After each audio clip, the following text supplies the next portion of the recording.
Les origines du christianisme en Inde sont liées au christianisme syriaque. En effet, la christianisation de l'Inde est venue de la volonté d'évangélisation de l'Église de Perse.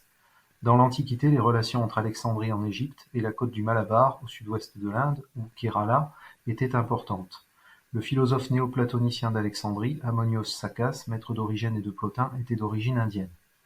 Des colonies juives se sont installées sur la côte du Malabar après la destruction du temple de Jérusalem par les Romains en 70 après Jésus-Christ. Saint Thomas serait venu en Inde vers 52 de notre ère, et aurait subi le martyre à Mylapore près de Madras. On y a retrouvé des croix en cuivre avec des inscriptions en pélévi, c'est-à-dire en perse, et c'est un lieu de pèlerinage important. On surnomme par conséquent les chrétiens d'Inde chrétiens de Saint Thomas. Selon la chronique de Séerte datant du IXe siècle, l'évêque David de Mézène, près de Bassora en Irak, serait venu évangéliser l'Inde vers l'an 295. Puis vers 345, le marchand Thomas de Cana fut envoyé par le catholicos de l'église de Perse en Inde, à la tête de 72 familles mésopotamiennes, qui se seraient mêlées aux juifs et hindous déjà convertis. Les chrétiens du Kerala furent surnommés les Syriens et les Nazranis, Nazaréens. L'Inde devint une province métropolitaine de l'église de Perse sous le patriarche Timothée au 8e siècle. L'évêque était originaire de Mésopotamie et un archidiacre d'origine indienne, appartenant à la caste supérieure des Cananayas, se disant issu de Thomas de Cana et se disant syrienne, lui était adjoint. Le marchand alexandrin Cosmas Indicopleustes a voyagé en Inde au VIe siècle. Il mentionne la présence de chrétiens au Kerala en Inde, mais également à Ceylan, au Sri Lanka. Les traces de la présence de chrétiens syriaques rattachés à l'Église d'Orient ont été retrouvées jusqu'en Malaisie et en Indonésie, à Java et Sumatra.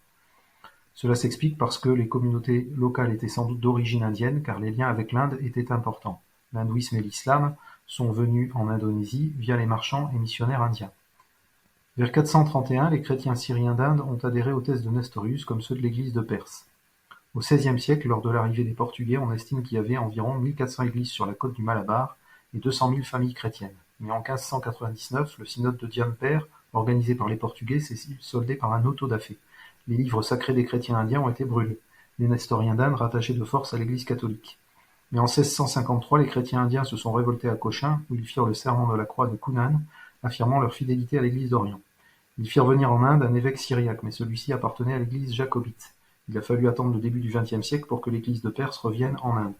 Partagée entre l'église catholique, l'église Malankar se rattachant au patriarcat jacobite et l'église Malabar rattachée à l'église assyro-chaldéenne, les chrétiens syriaques d'Inde seraient environ 7 millions aujourd'hui, dont 4 millions de chaldéens, 20 000 assyriens, 2 millions de Malankars syriens orthodoxes et 300 000